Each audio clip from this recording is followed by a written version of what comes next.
Got it.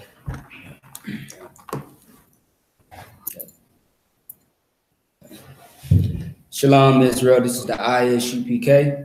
under commanding General Yohanna. Today we are going to bring you a topic. And the topic today, of course, is Valentine's Day. Everybody loves Valentine's Day, I'm assuming. The whole entire earth is taking off today to worship this satanic, holiday. All right. This holiday that everybody believes is about love and, passion and compassion and, showing somebody respect for one another, sex and all that. Right. Today, with Historical Truths Revealed class today, we are going to dive into Valentine's Day. And what's Valentine's Day? We are going to jump into what is the true meaning, what is the history, what is the origin of this holiday that, people celebrate today in America. With every topic, with almost every holiday, we like to get the history behind it. And because of this, we need to understand what we are worshiping, what we are serving or celebrating. That's something that we should always, question within our lives. We shouldn't sit around just following everything that everybody else does. You should question the things that your parents taught you. You should question the things that everybody else is doing. You shouldn't necessarily be a follower of everything. All right? What you should be following is something good. It's called the Law, Statutes, and Commandments. And with the Law, Statutes, and Commandments, the books like Exodus, you will learn about the Passover, which is coming up very soon. I'll give you the information just to start off the class. So the 49th annual Passover is going to be at Roosevelt Ballroom, 2nd Hudson Street, Yonkers, New York. Zip code is 10701, March 30th, sundown. All right. And it's $200 per person. If you cannot afford it, Commanding General Yohanna is going to provide it for you so you can be there. See what I'm saying?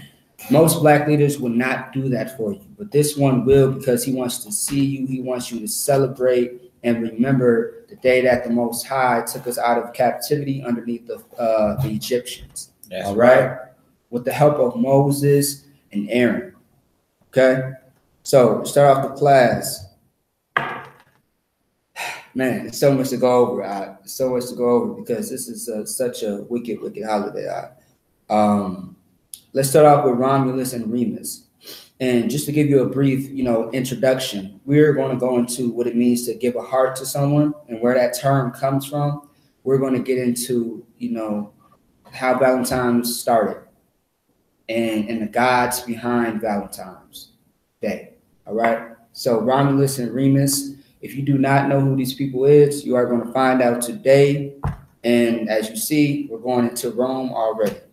Ancient history of Rome. Go ahead, Al. Make sure you read loud. In Roman mythology, Romulus and Remus are twin brothers whose story tells the events that led to the founding of the city of Rome and the Roman kingdom, right, by Romulus. The killing of Remus by his brother and other tales from their story have inspired artists through the ages. Since ancient times, the image of the twins being suckled by a she-wolf has been a symbol of the city of Rome and the Roman people. Okay, stop right there. So if any of y'all did not just catch half of that, let me help you out. Romulus and Remus are two twin brothers, white boys, right? And they were two babies who were mighty, strong, and militant, all right? They were abandoned by their parents, all right? Just left alone, abandoned, nowhere to go, and they were taken care of by a she-wolf. As you already know, this is starting to sound like a lot of bullshit and mythological crap, which it is. But understand that everybody in America has made this into something real, made this into a reality. All right. Later, the Christians adopted this Romulus and Remus also with Titus Pulio and Lucius Varenus, as I'll get into a little bit later. But back onto the point. Romulus and Remus was two twins who were suckled and fed and raised by a she-wolf named Lupercilia. As on in other books and history books and stuff like that, you might see the word Lupercalia, but it's Lupercilia. Lupra means wolf in Latin. And with this she-wolf taking care of these two twins, they became strong men. They grew up to be someone popular, glorified and honored in the city in which they were in. And they were two young men who were protecting the merchant village. With the merchant village is where people can buy, sell, and trade. Mainly it was a fish company, all right? And, they protected the merchant village from, anybody trying to rob and steal from this, village or whatever, right? So with that being said, over time it grew.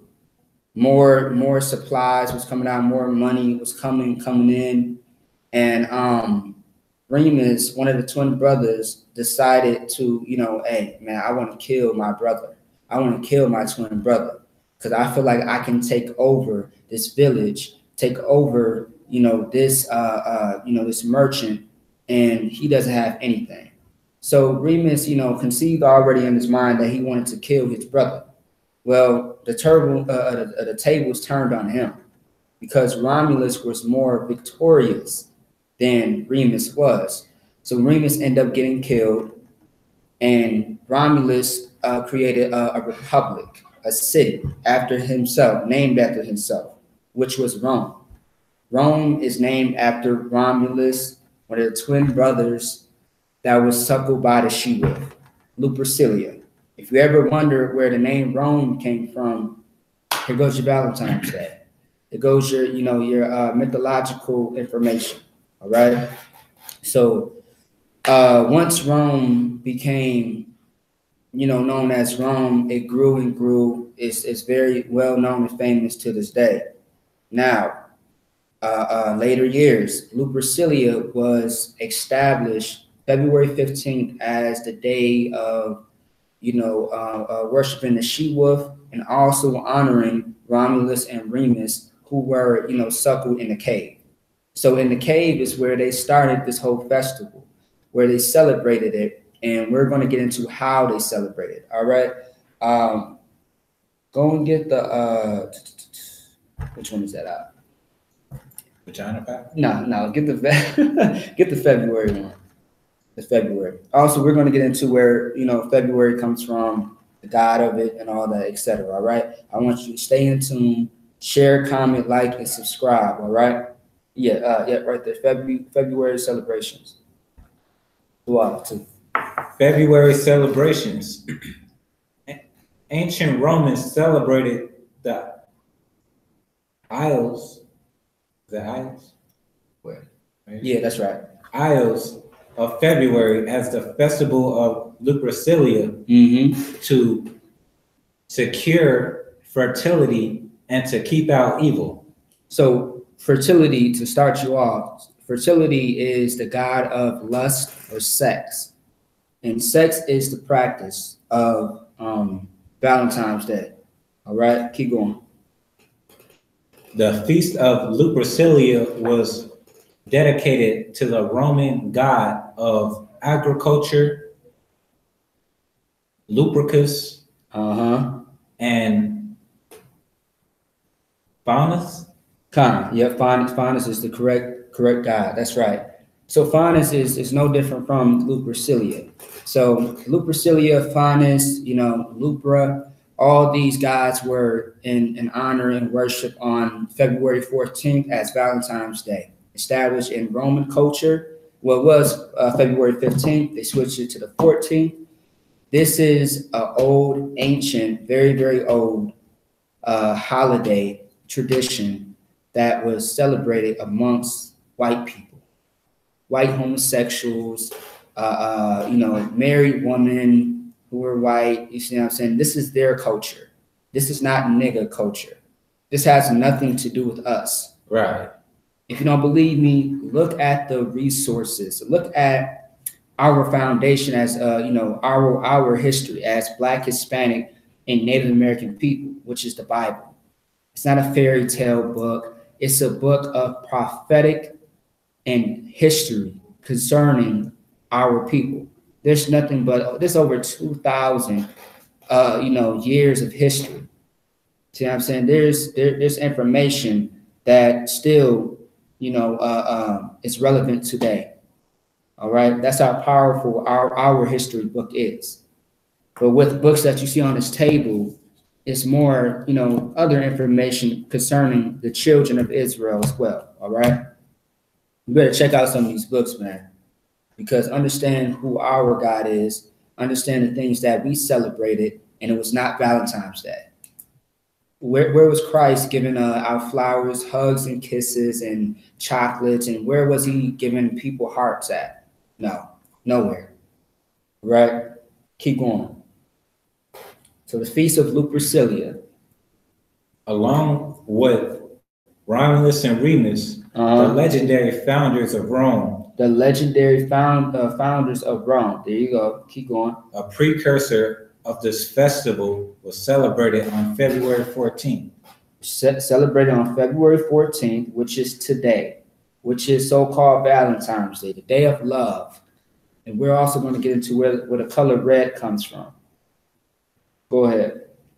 The day was observed as a holiday in honor of Juno, the queen of Roman gods and goddesses, and also regarded as the goddess of woman and marriage. The goddess of woman and marriage. I'm going to get it more into that. So understand that Valentine's Day is about woman worship. Right. A she-wolf, as a she-wolf. Instead of he-wolf, a she-wolf. The god of Juno, all right? The goddess of woman and marriage, and etc. Blah blah blah. It gets more deeper into that. Let's keep reading. During the February fertility festival of Lupercus, right? Members of Lupercal, an order of the Roman priests, would gather in a sacred cave where Romulus and Remus were said to have been nurtured by the she-wolf or lupa, which means wolf in Latin. Let's stop right there real quick. I just mentioned this like a couple of minutes ago. And with this, the Roman priests of Rome, they celebrated this day in honor of Romulus and Remus, the two founders who were well known by being, raised by a damn wolf, a she-wolf. You know what I mean? And I'll actually, I'm talking about it. Why not just show you? This is the picture, a very famous statue in Rome and all over America, if you pay attention. Look this up and see where it is in America today, because it's somewhere in somebody's museum, all right?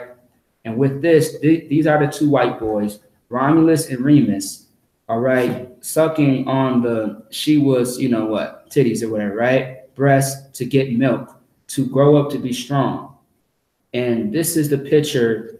This is the god Lupercalia, all right, that everybody's been talking about and what you worship today. Okay, keep going. To mark the beginning of the festival, priests would sacrifice a goat for fertility and a dog for purification. So the dog was also part of this holiday. So they would sacrifice a dog and a goat. Read that one more time. That's very important. The beginning of the festival, priests would sacrifice a goat for fertility and a dog for purification. For purification. And let's get into what the purification led to. Keep going. Young boys used to slice the goat hide into strips and dip them in sacrificial blood. So the goat head or its hide was sliced up, cut up, and used as strips, as like a whip. And what they do is they'll tell people to come forward, or actually they'll go into a field And within the field, there's people, mainly women. They would smack the shit out of them with the strips of blood. You see what I'm saying? And what they would do with the strip, it was a way to purify their bodies, their souls, to make the woman fertile, to get ready for marriage, to get ready for, you know, conceiving babies. You see what I'm saying? This is your Valentine's Day. Now, with the blood dripping from the strips of the goats, what color is that? Red. It was the red color of blood was all over people's face, clothing, and in the field, meaning the grass, the flowers, whatever. And that color came about as being love, as being Valentine's Day, as being, they say pure, but pure is more of consider a white color. So that's where the color red comes from. So, also entitled in with the heart. Go ahead. So could you say that the foundation of Valentine's Day came from a cult? Because that sounds like some cult stuff. That's exactly what it is. You're right. That's exactly what it is. That's really the purpose of what that just said. You see what I'm saying? So that's correct. Keep going on that. Later, boys clad in animal skin would run about the streets of Rome hiding pieces of goat skin above their head and gently slapping women in the field with the animal hide. Yeah, it wasn't gentle at all. I don't believe that. I seen the video and that wasn't gentle. They were smacking the crap out of everybody. You see what I'm saying? Just having a towel or a rag and you just smack, come here, smack, like goddamn. You see what I'm saying? Smacking somebody else's blood on someone else's body and face. You know how nasty and disgusting that is? That's not even a human's blood. It's not even human's blood. It's not sanitary. That's disgusting. I mean, God, you know how many, you know, what's floating inside of that goat's blood, that animal's blood? Imagine that goat or dog having HIV. Imagine that. Everybody got it now. Right. You see what I'm saying? Keep going. Women folk gladly received the slaps. They wanted that. They wanted to be abused by an animal's skin. They wanted that abuse because they thought it will bring them good luck or a blessing of being fertile. As you see the word fertile, fertility, meaning it was getting them ready to be sexually active to have children or be in marriage. This is the wickedness that is perverted in the earth. This is the thing that your grandmother celebrates. This is the holiday that ruins relationships.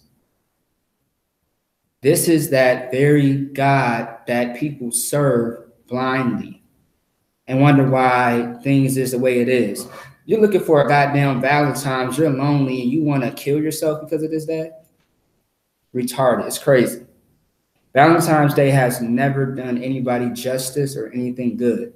Why is it one time out of the year I must show my spouse, my significant other, how much I love him? Who the hell is this person telling me that I should love my, you know, whoever, my lover, this only one time out of the year? I should show them extra amount of love. Why should I go out my way on Valentine's Day to show my lover how much I love him? That doesn't make any sense at all. It's like you got to question these days, man. President's Day. Why should I celebrate, you know, this president? What the hell do you do for niggas? Nothing. Oh, you know, later on in years, once Obama dies, they're going to make a holiday about him. His own separate holiday from President's Day. Keep going. As they believed that touch of the goat skin would render them fruitful and bring easy childbirth. There you go. That's a damn lie. That's a damn lie. And imagine the technology that we have today when it helps a woman to bring forth a child. They didn't have none of that. Think of all the pain. Think of all the babies that died, because around this time the babies were dying. They were dying because of the sickness that the women were having, the sickness, the diseases, the non-proper utilities to help a woman, bring forth this child. Think of all that. And with this holiday, what's being slapped around with the blood of a goat head, it was also getting them ready for the next time that this day came about. So the next February, the next year, so they could continue to be blessed, continue to have that good luck charm, so they could continue to have children and children. But around this time of Romulus and Remus, men were also having sex with each other. So they were barely touching their wives. And in order for them to have, the only time they were touching their wives was to have children. And with having children, to create them to be homosexuals, or what other agenda they had for them. So if they did have sex with their woman, they would have them dressed up as men. And that's Roman culture. That's the truth. Also, don't get me started about what is that shit called? Don't get me started about the Spartans, the movie 300. Those are not niggas. The Spartans were killing niggas. They were killing niggas in every slave, every captivity that we had. There were black people in Russia, Europe, Asia. We were all getting killed. We were not who you consider to be, the Spartans. The Spartans were having sex with each other. And that's what I'm going to get into a little bit in the next couple of minutes, all right? It's something called unit cohesion. Search it up. Unit cohesion was a device or a system that the white man has used in all militaries, starting from Rome into whatever else war there was. I'm going to get into it. Let me not get ahead of myself. Keep going on that real quick. Just a little bit more, all right? Because the youths impersonated male goats, the embodiment of sexuality. Yeah. The ceremony was believed to be in honor of Venus. This holiday was also, an ownership, or to represent Venus, which is also another deity or a god. All right, is that it on that? Okay. That's all I need. I need you to go to oh, I did not tell you. I can exit out of this. Yeah, no sweat. Yeah, you can go type in actually go to unit cohesion. Definition? No, it's actually over there. I gave it to you. Unit cohesion right there. Oh, I see. Boom. Yep, throughout. Now, let's get to it. All right, with unit cohesion, back then, I'll give you a little storytelling. All right. Also, with Valentine's Day, who was also worshipped and in the earth for Valentine's Day in Rome and in Christianity. For all you Christians, you should listen up, because your pastor never told you about this day. They never told you about the history of your homosexual custom and tradition of Valentine's Day. All right. These two homosexual lovers named Titus Puleo and Lucius Varenus, whatever the damn homosexual name is. Titus Puleo and Lucius Varenus. All right. These two homosexual lovers who were in the military in battle in Rome. And long story short, with fighting in battle, one of them got injured, and that one of them had to be Titus. When Titus came back to, came back to a station from getting, injured or whatever like that, Lucius was very, very upset and angry. So what he did for his gay lover is he went out and found the man who harmed his lover, and he killed Titus' enemy. He cut his heart out. He killed him, cut his heart out, and Lucius returned to Titus and gave it to him as a symbol of his love, and as, you know, showing him, look here, I'm gonna give you this heart. I killed your enemy. This is how much I love you. So today in America, that's where the term giving a heart comes from. Showing how much you care for somebody. But people misunderstand, don't know what the hell passion and compassion is. They get those two mixed up. They think it's the same. Not at all. Passion comes and goes like the wind, but compassion stays. It stays. Compassion is love, and passion is lust. Get those two definitions. I'm gonna get that in a second. I'm coming. Now I'm gonna jump back into that a little bit later anyway. I need you to read passion first. Want me to start at number 1? I need you. I need you to read 1 and 2. The water. Come. Passion. Any powerful or compelling emotion or feeling as love or hate. So passion as a feeling of love or hate. If passion is something, damn, why should hate be involved? Keep going. Strong anonymous feeling or desire, love, adore. Read number 3. Strong sexual desire, lust. That's what passion is associated with today. Because one minute you are, what they say, I've fallen in love with this person and that person. If that's passion, if that's love, then how can you fall out of love?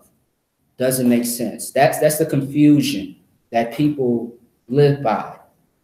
Man, and most times the people that they fallen in love with were horrible people to them and to life and society. You falling in love with your abuser. What? And I'll tell y'all a story, right? You know, I like to go to, you know, I finally went to a spoken word place, you know what I mean, just to see the environment of it, right? And I see this guy, he goes up and speaks his spoken word. And, you know, he won the poetry slam, which was very disgusting because it was all about homosexuality. You see what I'm saying? And with this guy, he talked about how he literally gained a love for his child molester or you know, rapist. And during the whole entire thing, he talks about how people are looking at him weird or stuff like that and judging him, but they don't understand the type of love that they have. You damn right I don't understand. I don't think nobody in this goddamn room understands the foolery that you just said. You falling in love with somebody that harmed you, that's called Stockholm Syndrome. That's right. Exactly what that is. That's confusion. And the fact that he was homosexual, demons just everywhere, all in his hands, the flick of the wrist. You see what I'm saying? Demons all in his body language, the way he spoke. Homosexual. The term falling in love is an evil term to live by, a standard that people do not understand what it really means.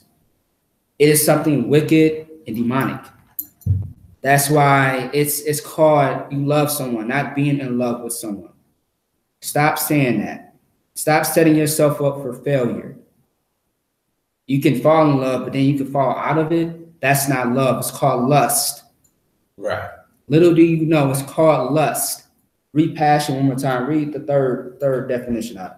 Passion, strong sexual desire, lust. Strong sexual desire. And that's what that homosexual that day was talking about. Strong sexual desire. Remind you, this homosexual told his whole life story. about how he never had a father, mother died and shit like that, right?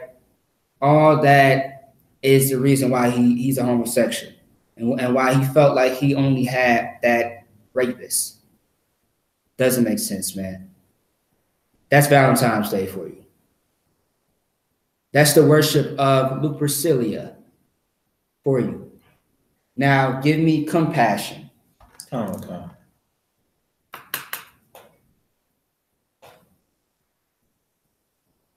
Compassion, a feeling of deep sympathy and sorrow for another who is stricken by misfortune. Compassion is something that is really love. And it goes into what charity is. We're going to get charity in a little bit, but I'm just going to say this and I'm going to jump back to what compassion really is. All right. You know, I'm just going to give you a little bit of it. Compassion is love or sympathy, something that you show for another person. It's not passion. Compassion is something that stays. Compassion is something that, is an I.S.U.P.K. It's called brotherhood, sisterhood. That's what it is, all right? That's right. I'm going to stop myself right there, and I'm going to go deeper into what that is towards the end of the class, all right? So get unit cohesion real quick. Oh, okay. This is why I brought these definitions up in the first place, because of foolery and homosexuality, acts like this. Read unit cohesion. Okay. Unit cohesion is a military concept defined by one former United States Chief of Staff in the early 1980s as the bonding together of soldiers in such a way as to sustain their will and commitment to each other. Boom, stop right there. Unit cohesion was a practice. Everything the brother just said was mainly correct except for the time period. The time period goes before Christ. There were wars and battles in Rome as well before Christ, right? So, all right. This is ridiculous. Unit cohesion was a practice of soldiers had to have sex with each other. The men soldiers had to create a bond with each other. So that way it would teach them mentally how to fight for one another more and harder and stronger. Oh, what the fuck, man? This nigga over here trying to kill my lover. Oh. Blah, blah, blah. What the fuck? Like, what? You know what I mean? Like, what? Like, oh, you can't touch my man. Like, come on, man. Like, are you for real? Unit cohesion was just a simple way of being excused from being homosexuals. But then again, they had this out in the open, and the men that were inside of the military were okay with it. I think it's right. I think we should find a way to fight harder and stronger for each other. That's ridiculous. Like, what? And what mind state is that normal? You see what I'm saying? Like, do you have sex with your children because you love them so much you will fight and die for them? No, you don't have to do anything disgusting like that to fight, to, show your love and compassion for somebody. But this is the white man's excuse on being a homosexual. This is his agenda that he always tries to push in the earth. See what I'm saying? You don't have to consider yourself a man or a woman. You can just be whatever you want. Sounds like dress up to me. Sounds like house. Sounds like something that's sexual and that's going to land you in prison or dead in the ground. If my son comes to me, hey, daddy, I'm gay. Oh, that's the day I would be in jail. I would grab a pistol and SHALAM. That's it. My daughter can never, ever come to me or her mother and say some crap like that. Yeah, daddy, I want to be a carpet muncher. Like, what? You want to be a carpet muncher, huh? All right, no sweat. SHALAM, she's dead. Let's try again. Let's get us another daughter. Maybe this one will be right because she didn't get all the teachings that I taught her. She didn't get the correct understanding of how serious it means to serve the Most High.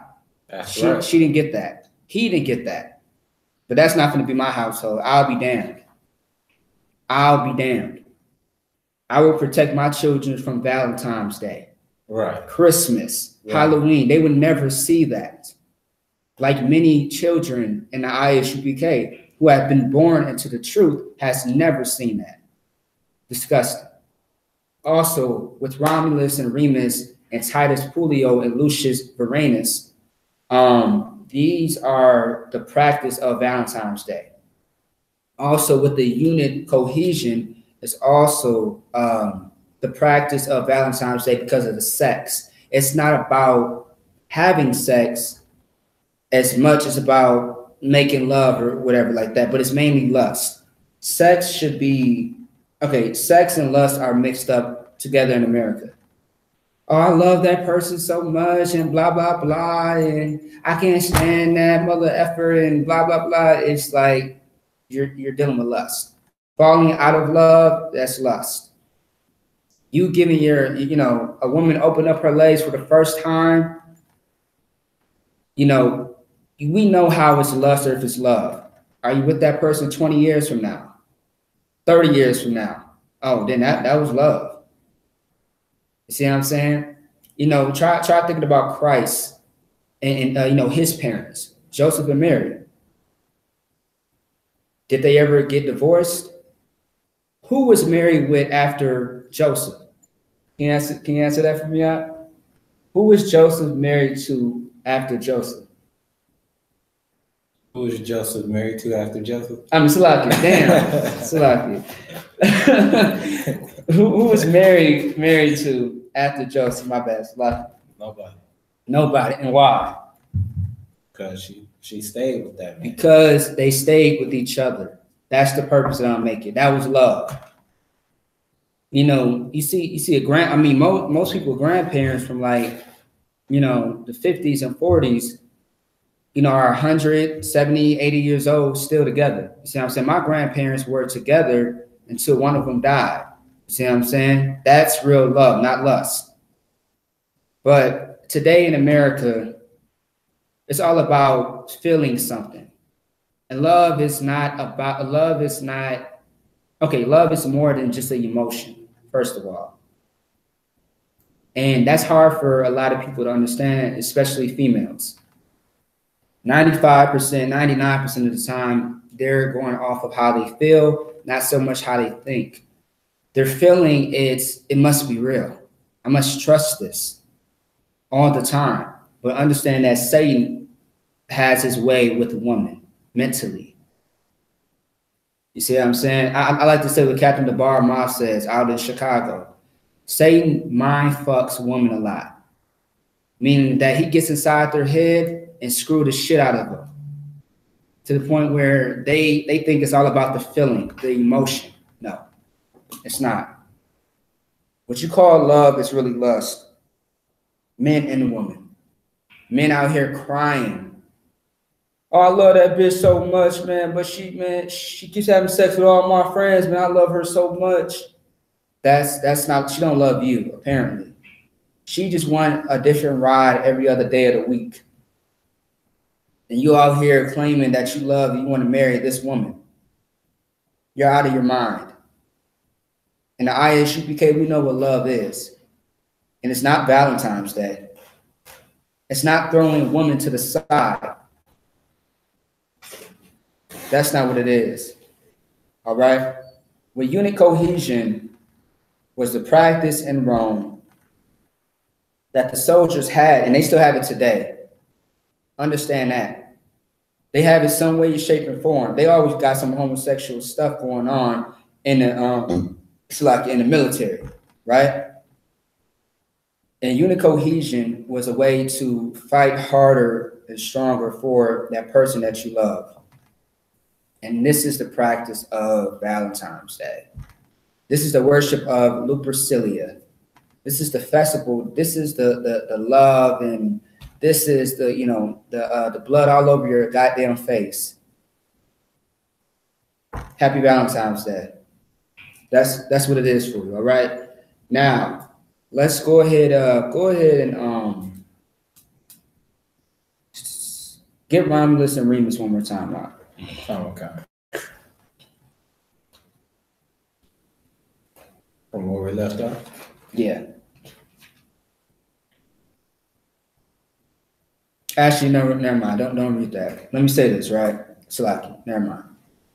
So I want to say this too. With the Titus and Lucius story about, Lucius giving Titus the heart of his enemy to show his love and, so-called compassion, but really lust, because it's homosexual love, apparently, or whatever, right? The Christian church later adopted this story, and they pushed it until now, at years and years later, they kind of changed it around. Now it's Valentine's Day. Also, they say this is the worship of Saint Valentine's, which is a made-up mythological person, just like these two. All right. So the Christian church pushed this on and on and on for years and years, and try to change the meaning, just like Thanksgiving, St. Patrick's Day, Christmas, New Year's. But if you look up the history of Valentine's Day, this is what comes up, because this is the real history of it. But people don't look into it deep enough. America try to hide their history sometimes. They try to hide and say it really means this now. Now, let's get into the heart shape. I wish I had a picture for you, right? The heart shape, as you may know, is really a woman bent over. And her butt is the top part of the heart. And then going down to the middle, to the end of the heart shape, is the legs crossed over. Also, if you ever heard the term brothel, a lot of older people know what this term means. With brothel, right? Brothel was a whorehouse back then in Europe, where in World War I, where young men around 17, 18 years old who was going out to battle, who was very rich, who had money, who was going out to war. Now, they were not considered to be men yet. The term men mean a man who has sex. So they were considered to be young men who did not have any sex before, right? Young men, 17, 18. But the brothels, the whores, the prostitutes would try to capitalize off of these young men that was going into war. How they would do it is with a symbol. It was a heart symbol with the arrow in between it. But you know how you see a heart with an arrow between it right now? That's not the symbol I'm talking about. It was like the end of the arrow that was inside of the heart, and with the heart it had like a curve of an ass cheek, meaning a woman bent over. And when they went inside the brothel, which the heart symbol was in front of the building of the whorehouse, when the men would go in there, they would have sex with the whores and then get a tattoo on their arm to let everybody know when they got home outside of the military that I'm a man now. Give me my beer. Give me my drugs. Give me my woman. I'm a man now. That's what they used to use it for, to symbolize that, right? So back then, whores were not really as much accepted. So they had to have that symbol to call out their customers. They used that to, disguise themselves from not getting in trouble. So all you prostitutes, all your pimps, and everybody was in that whorehouse, just having nothing but sex, orgies, whatever. Disgusting, right? And that was the symbol where the heart comes from, a woman bent over. That's what it is. Now, look up Cupid. I need you to look up Cupid. Okay. All right? Cupid, the fat white baby who shoots you with a damn arrow in your ass. That's who Cupid is. But we're going to get into who Cupid really is. All right? Shoot you in your ass, now you're in love. Go ahead. All right, go ahead and read that. It's lucky. Go ahead. Cupid must have that pipe game. Not at all. Not at all. Not at all. Go ahead, though. In classical mythology, Cupid, meaning desire, is a god of desire. So Cupid is the god of desire. Okay? Keep going. Erotic love, attraction, and affection. Attraction and affection. Keep going. He is often portrayed as a son of the love goddess, Venus. So Cupid is the god of attraction, love, and what else? Desire. Yep, So Cupid is a god. It is who is worshipped. If you watch old movies, if you look at stuff and like okay, kids from elementary school, preschool, high school, middle school, or whatever, right? They always try to sing songs that chant or summon Cupid to help them find a loved one, help them fall in love with somebody. If you watch a lot of shows, they show it, and that was a way of worshiping, these gods. I mean, this god, which is Cupid. Okay. So, with that being said, read that one more time. Cupid is often portrayed as the son of the love goddess Venus and the war goddess Mars. Mars, okay, keep going. He is also known in Latin as Amor. Amor, which means love in Latin. Amor means love, not more, but amor. Keep going. His Greek counterpart is Eros. Eros, which means erotic, aroused. Keep going. Although Eros is generally portrayed as a slender-winged young youth in classical Greek art, right, during the Hellenistic period, he was increasingly portrayed as a chubby boy. Right, but really, he's a chubby boy, a skinny boy, a white boy. He was pretty much naked in a goddamn diaper. So it was supposed to be portrayed as a young or like a baby, a young man or baby. You see what I'm saying? He's going to shoot you with an arrow with a heart shape and shoot you in your ass, pretty much. Excuse my language, or English, I should say. And shooting you in the back of, in your behind, right? It was a way to, make you fall in love with somebody, next person you saw, next person you met, or something like that. And that's witchcraft. That's not real. This is fake.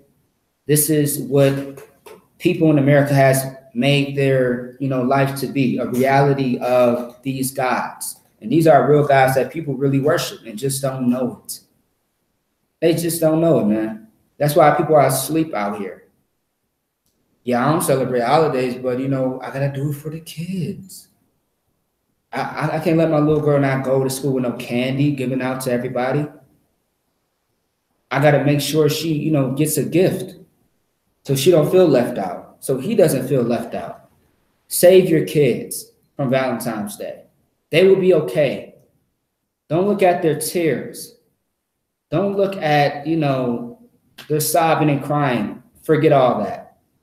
You are helping your child by not letting them celebrate Valentine's Day. You are doing them a huge favor. And they will later understand what you have done for them by not letting them celebrate these wicked holidays. You're doing them a huge favor. You're saving them from the wrath of the Most High. Long story short, that's the best way I can put it for you. You're saving them. Be they superhero for once. Do something right by your children. Proverbs 22:5 says, train up a child in which the way they shall go. And when they go in the ways that you have taught them, they will not depart from you at old age. They will remember every good thing you taught them, which was the law, which is righteous. The law is going to keep you away from the lust of Valentine's Day. The law is going to show you what real love is according to the Bible. We're going to get into love in the Bible in 1 second, all right? In the meantime, so look, this is Romulus and Remus, all right? The heart shape is the brothels, the whorehouse, with, you know, the young men in Europe going to war, you know what I mean, discovering their so-called manhood. So that's where the heart shape comes from.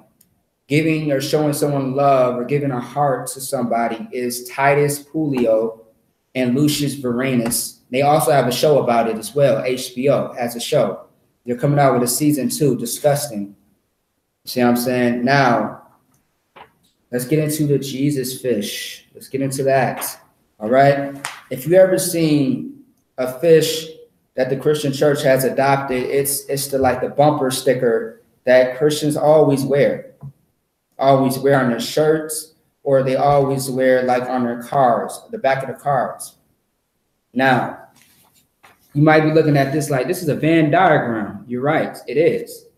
But before it was called a Venn diagram, it was called this, Bacida Pisces, which is the shape of a woman's vagina, just like the heart shape. So that fish shape goes back to a woman's vagina, the butt cheeks and the vagina, all right? And this is what Christians have always known that this was about.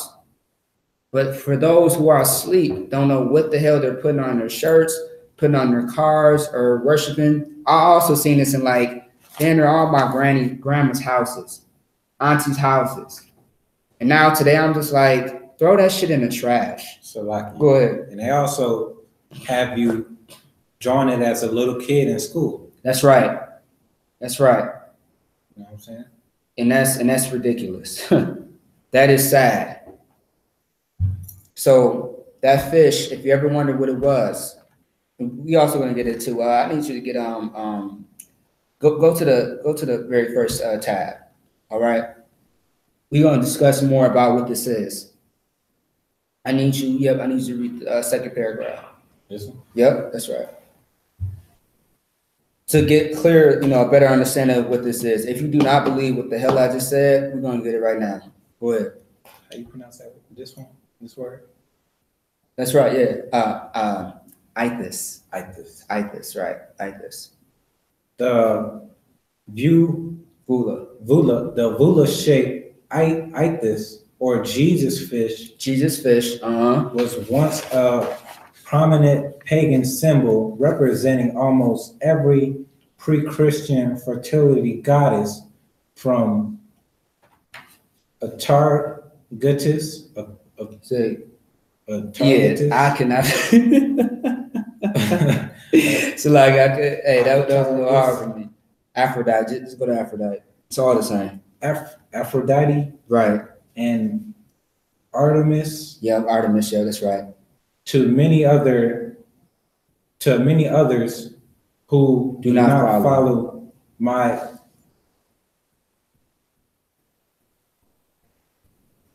alliteration. No sweat. Street. So okay, so no sweat. So pretty much what that is saying is this: the I.S.U.P.K. This is the I.S.U.P.K, which is considered to be the Jesus fish. Right there, that little black part right there, that's the so-called I.S.U.P.K, which is the middle center of a woman's body part, meaning the vagina. And this is what a lot of people worship today. The fish, they don't know what it means, what it symbolizes. And as you see, this looks like a woman sitting down, or not sitting down, but a woman's butt cheeks and you know what, in the middle, all right? And this is what has been pushed and adopted by Christians, pre-Christians. See what I'm saying? Pre-Christians is what they called it back then in Rome. Pre-Christians is men before Christianity or whatever, but it's all Christianity if you ask me, okay? I need you to go down a little bit, scroll down, and I need you to get more information about the I.S.U.P.K, right? I.S.U.P.K, whatever it's called. Right. Nope. Keep going. Keep going. Yeah. Keep going. Yeah. No. Keep going. You good. Yeah. No. Watch out. I got you. No sweat. Don't worry about it. You went a little too far. I'm too far down. It's almost there. Yeah. So yeah. So with this right there, boom, in the middle. Yeah. I need you to read that. Yep. Right there. Yep. The itis was so revered throughout the Roman Empire that Christian authorities insisted on taking it over, with extensive revision of myths and to deny its early female genital meanings. Boom. Boom. Stop right there. That's what I just said. They adopted this, right? Pre-Christians or Christians, all right? They adopted this this fish or this symbol. Really, I'm gonna just say symbol. They adopted this symbol and tried to change the meaning. Now, today in America, they call it the Jesus fish. Oh, this fish, symbolizes when Christ fed those 5,000 people. That's not what it means. You see what I'm saying? That's not what it means at all. Let me see. What else? I think that was it. The brothel, the Jesus fish. There's other symbols as well concerning Valentine's Day that does not have the correct meaning or history behind it as of today. But it has some evil, wicked history going from back then to ancient Rome, and understand that everything in Rome is what? Fake, mythological. It's the gods that people celebrate in America because America is built up, established, and runs like a machine, just like how Rome did back then.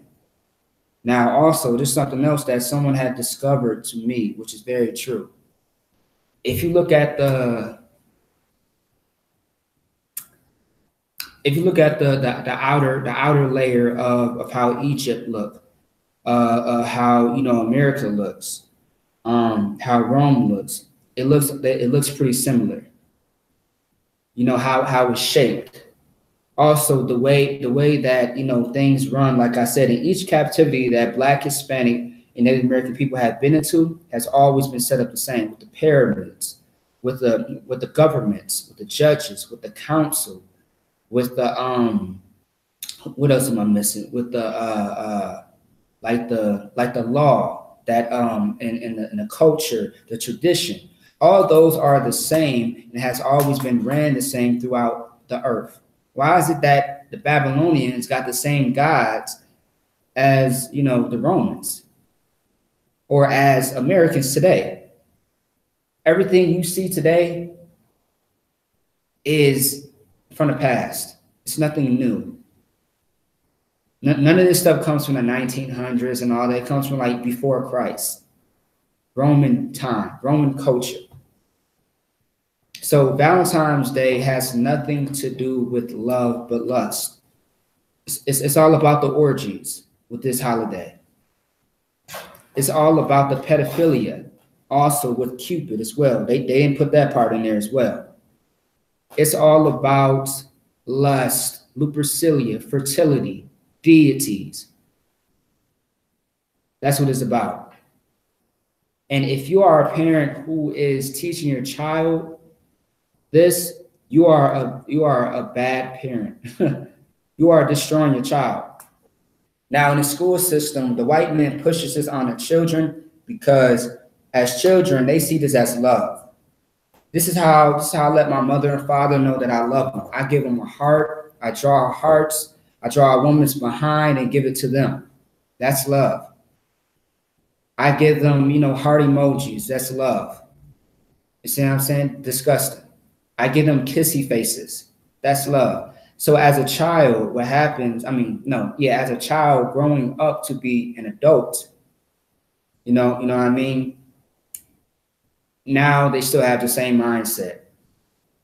Now they expect from a relationship, from a relationship perspective, they expect love to be flowers, chocolates, You know what I mean, Valentine holiday cards, roses and petals and all that garbage. Their expectations are dumb. Their standards of what true love is, they lack the knowledge of it. So now let's get into it. Let's get into what real love is according to the Bible. All right? According to the Bible. So I need you to get 1 John 5 and 3. I don't know.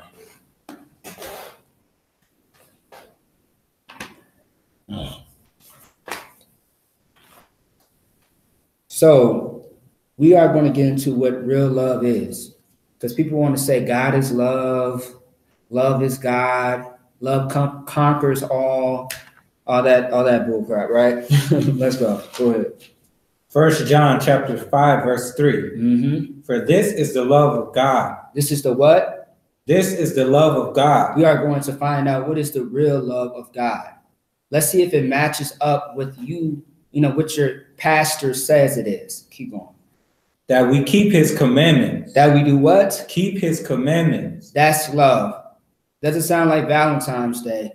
Doesn't sound like God loves everybody, which is not in the Bible, but what is in your mind. Keep going.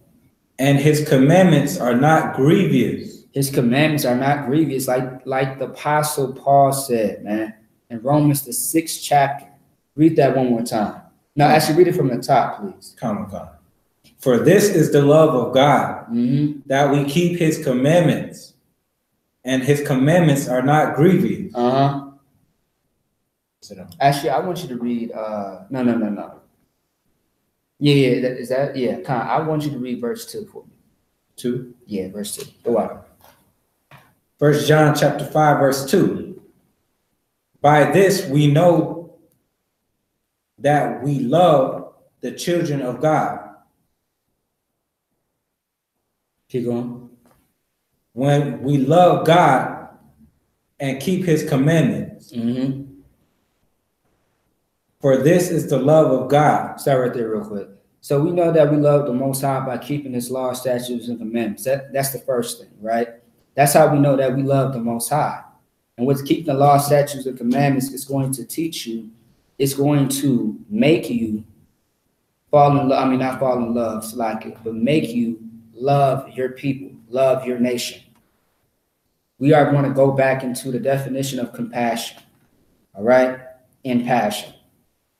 Keep going.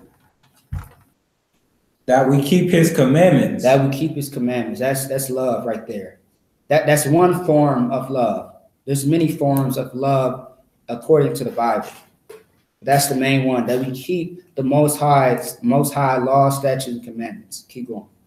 And his commandments are not grievous. They are not hard to do. It's not something that's, man, I gotta stop eating pork. I can't eat shrimp anymore. I can't have sex with any whore anymore. I just can't do it. I'm trying to show her I love her, but she got a man, so I can't do it. It's keep the law or die. That's it. Stop celebrating Valentine's Day. If you don't, you're going to die because of it. You think it's small? This is a God. This is another God that you serve, and we all know. The children of Israel should know by now how serious it is to serve somebody that is not the Most High. Ooh, that's dangerous. You didn't cross the goddamn line with the Most High. He is at your head. And because he kills you, that's love. That's another form of love. It's called discipline. It's called listen the first time. That's love from the Most High. That's one form of it. It's called discipline his children, and that's what he does best and well. He also is very known for his mercy. He might sprinkle a little bit of that on you too, to not kill you, give you another chance at life so you can get it right another time, so he doesn't have to visit you. Keep going. Actually, that's it on that. I need you to get 1 John 4 and 20. Okay. We are going to get you what love is in another context or another form. Go ahead. 1 John chapter 4, verse 20. Mm-hmm. If a man say, I love God, and hated his brother, he is a liar. If a man say that he hated his brother, and if he says that I love the Most High but hates his brother, he is a liar. Because one thing about the Most High, he is crazy about his nation. And with his nation, he needs his nations to stick together. In order for a nation to be together, they must love one another. They must have the compassion, the zeal to want to help each other in bad situations and good times. When they're down at a low state, see what I'm saying? We must have a thing called compassion. And in the Black community, that has been stripped from us as a nation. Now we're throwing hate around like it's love. We have passion for each other. I need you to read passion one more time so people understand what I'm saying. Passion? Passion. Black people today in America show passion to each other. And I'm going to get you what passion means. Read the first one.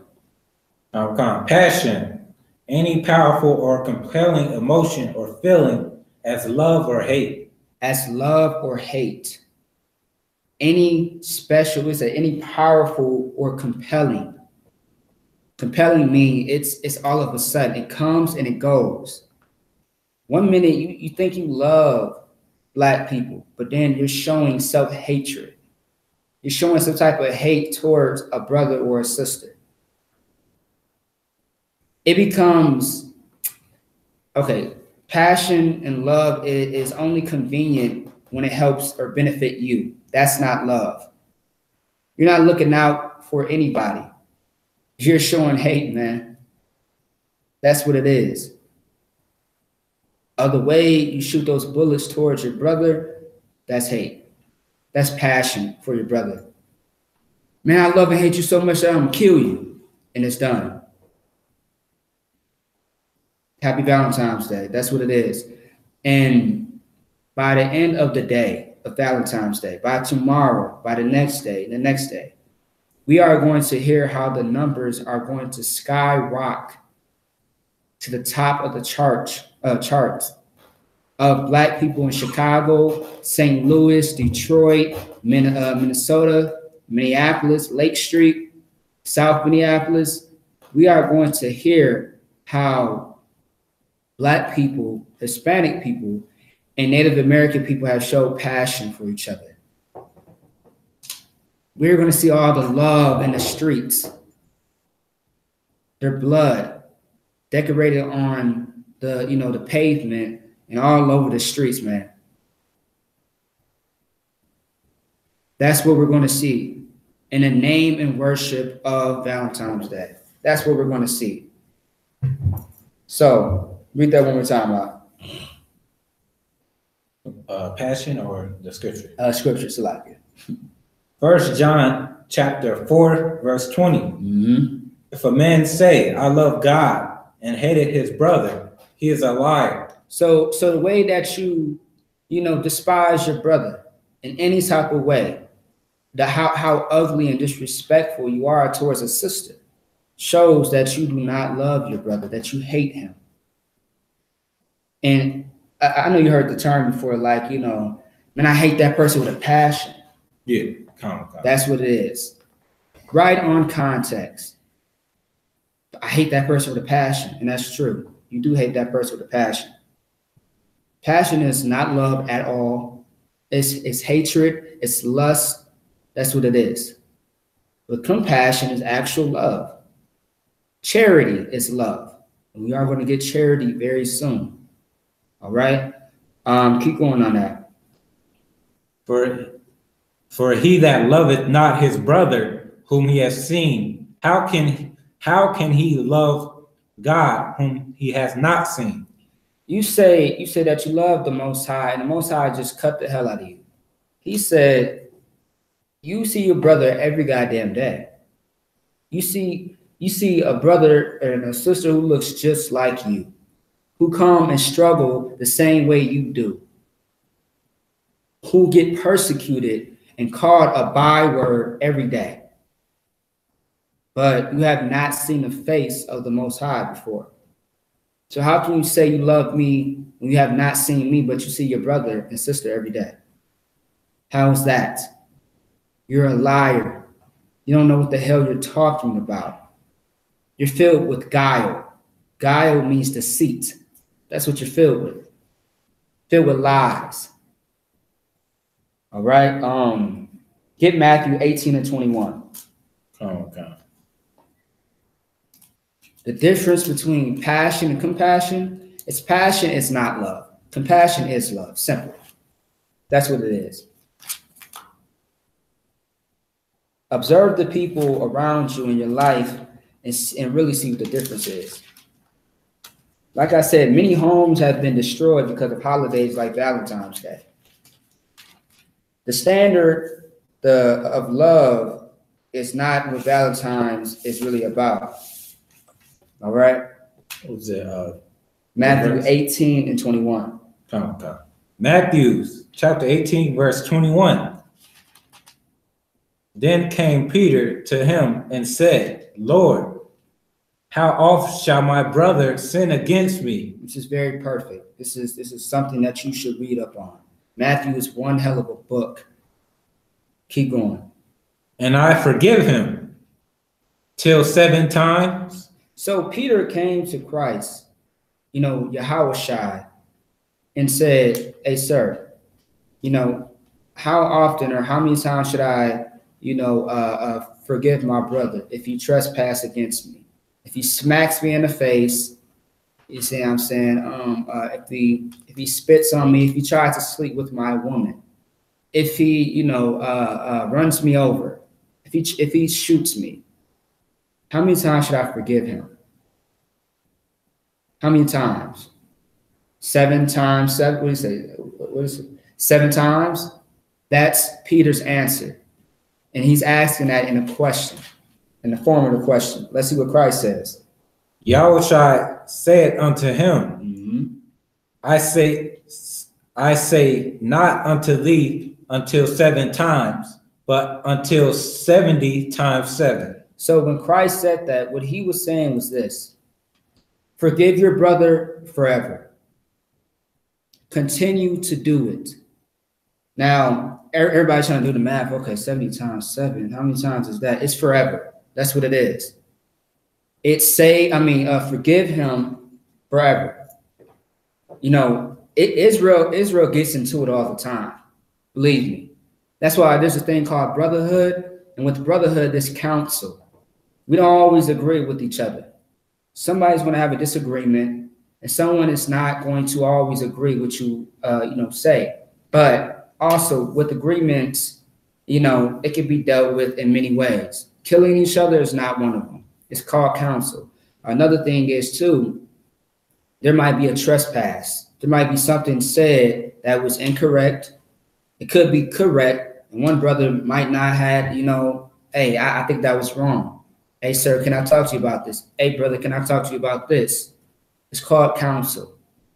And that's where you gain a brother. That's where you gain a brother, because the scripture says go to what? Go to your brother and do what? You got it? Pop quiz. It's consult with him. I can't remember the No sweat. Can you paraphrase? You can't paraphrase, could you? No sweat. It's all good. I can't remember the exact phrase. No sweat. It's all good. Go to your brother in private. Go to him and thee alone in private, and talk about the discrepancies, the things that y'all are not one-on-one or head-to-head or on the same page about. Hey, but I feel like you trespassed me when you said this and said that. I feel like you gave out too much information to the occupant. That was supposed to be personal. That was between me and you.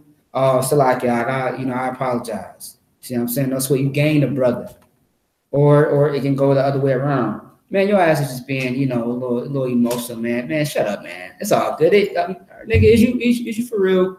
Is you crying over this? Man, everybody knows, bro. Like, come on, bro. Nah. Now y'all got to go to counsel. Now y'all got to figure it out. And that's love. You see what I'm saying? One and two, love is going to take you a lot of places. And it's going to build relationships between your brothers and your sisters. It's going to be that thing that holds y'all together. It's going to be that thing that never leaves. You see what I'm saying? Don't be filled with passion. Forget all that. Be filled with compassion. Look towards helping your nation. Look towards helping someone in need of the help. You do that. But don't do it for Valentine's Day. Do it because the Most High said so. That's what you do. All right? Read that one more time, Mark. Matthew chapter 18, verse 21. Then came Peter unto him and said, Lord, how oft shall my brother sin against me, and I forgive him? Peter asked this question like, how many times should I forgive my brother, man? How many times? Every time he smacks me, every time he tries to curse me, every time he tries to, violently abuse me, what should I do? Keep going. Till 7 times? Should I forgive this man 7 times or what? Yahushua said unto him, I say not unto thee until 7 times, but until 70 times 7. Break that down, Brian. Pretty much, if your brother offend you in any kind of way, you know what I'm saying, forgive that brother. That's right. Go and talk it out with that brother, you know what I'm saying, counsel. Present what he said to you, you know what I'm saying, that you didn't like. And that's how you build brotherhood. That's right. You know what I'm saying? That's how you show love and compassion to your brother. And by the end of the day, you will be stronger as brothers. You will be the best of friends as brothers. Right. See what I'm saying? The love for each other is going to grow. See what I'm saying, man? I remember that time when me and this brother, we didn't agree on something, and this happened, that happened, and we worked it out. Now, man, I'll die for that nigga, man, twice as much. See what I'm saying? I care about that brother twice, man. I'll give him everything. I'll give him my clothes. I'll give him my food. I'll give him, my whole house. I'll do this and that for that brother, man, because of this situation. And you can only learn that through experience and having compassion. Long story short, Valentine's Day doesn't teach you that. It teaches you how to sin. It teaches you how to be a whore, a homosexual, and it teaches you how to stay mentally enslaved into white people's culture. That's what it teaches you. All right, let's get into charity. Charity is, I need you to get that. I need you to get that scripture. I got the scripture. I need you to get that definition. Let's see what charity is, all right? Charity, generous action or donations to aid the poor, ill, or helpless. Actually, I need you to read the fifth one. Benevolent feeling, especially. Let's start right there. The reason why we're going to the 5th definition is to show what the real context of charity is according to the Bible, which is another form of what love is. All right. All the other shit is just something else. Okay. So read the 5th definition of charity. Benevolent feeling, especially towards those in need or in disfavor. Okay. So with that, I'm going to break that down in a second. I need you to get 1 Corinthians 13 and 4. So 1 Corinthians 13 and 4 is where we're going to show what charity is. Because once again, there's a misconception. People are very uneducated about what love is these days. Love is definitely not passing a joint around the table. Love is not, helping someone kill themselves. helping someone sin against the Most High. That's not love. Love is not, doing your homeboy a favor by having sex with his girl. You ain't hitting it right, ain't you? He ain't hitting it right? No, he been busting too quick. You know what I mean? I got you. Don't worry about it. You just come over to my house. You see what I'm saying? Don't tell him no. Oh, I got you. All right, no sweat. That's not love. That's hate. Go ahead. 1 Corinthians chapter 13, verse 4. Yeah. Charity suffereth long and is kind. Say it one more time. Charity suffereth long and is kind. Love suffers long, meaning like you are going to go through battles within okay, like relationship wise. You are going to go through, like I just said earlier about the councils. You're going to go through trespass. You're going to go through arguments, fights, but it's always going to stay there. There's never not going to be love for your brother. You see what I'm saying? If you have compassion. Compassion is something that stays. Something that people have, okay, some people have forgot about compassion because they don't know what it means. That's why it's not with them. But with compassion, like it suffers long. See what I'm saying? As you see, the Most High is a great example. The Most High, it said to be in the scriptures, long suffering and merciful.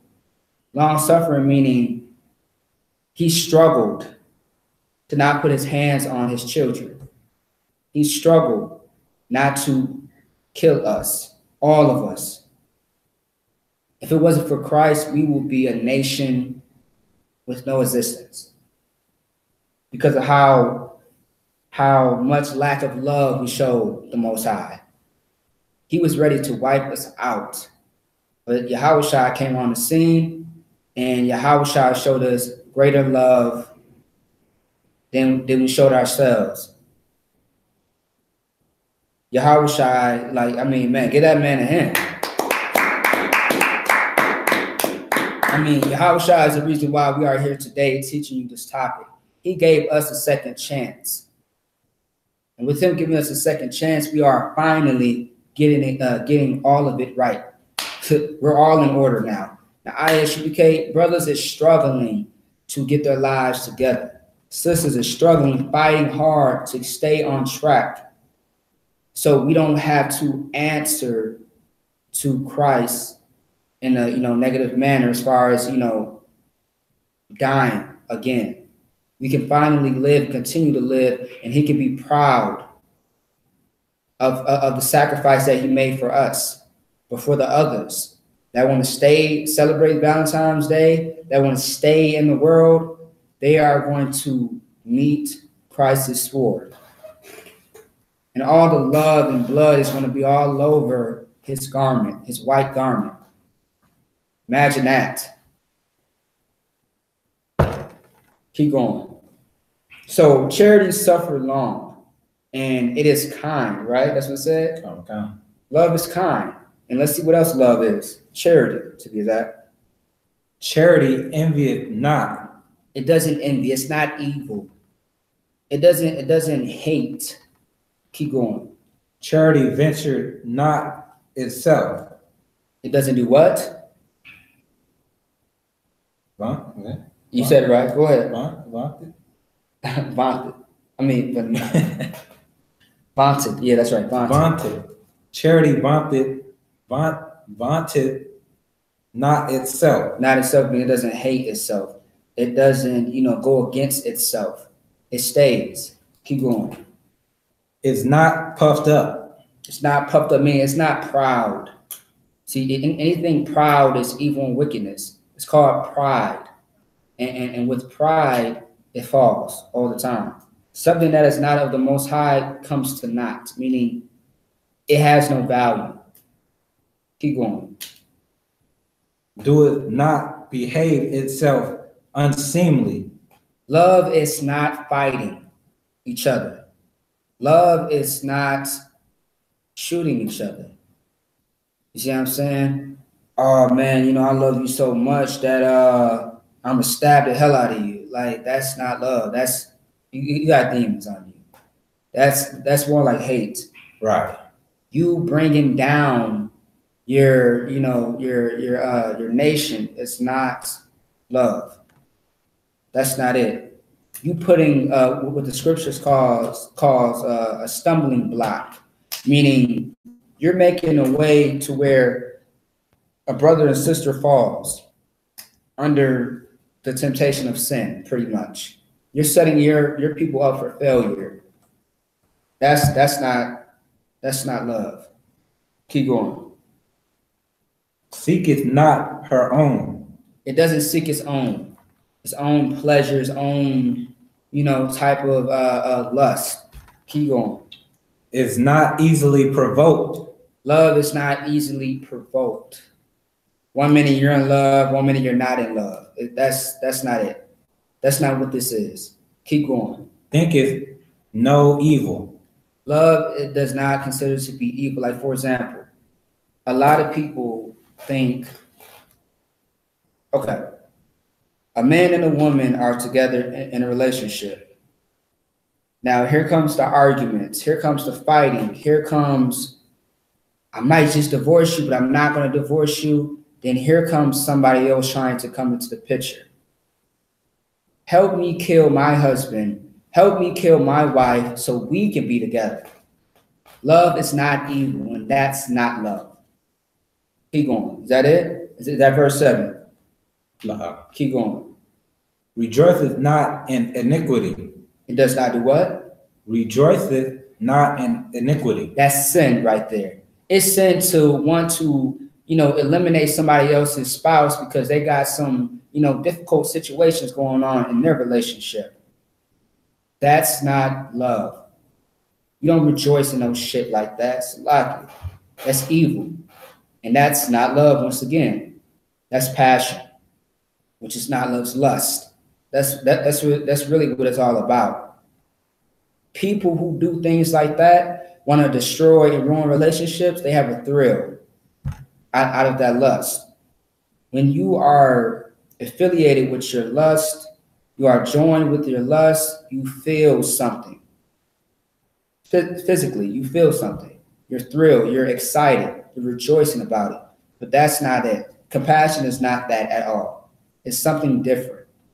Compassion is better than that lust that you're filled with on Valentine's Day, which you're filled with destroying relationships, destroying marriages, destroying families and households.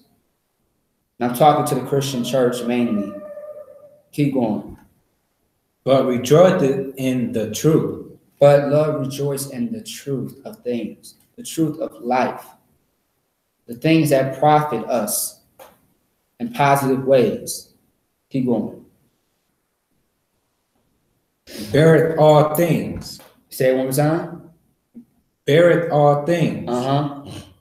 Believeth all things. It beareth all things and it believes in all things. Talking about the truth, man.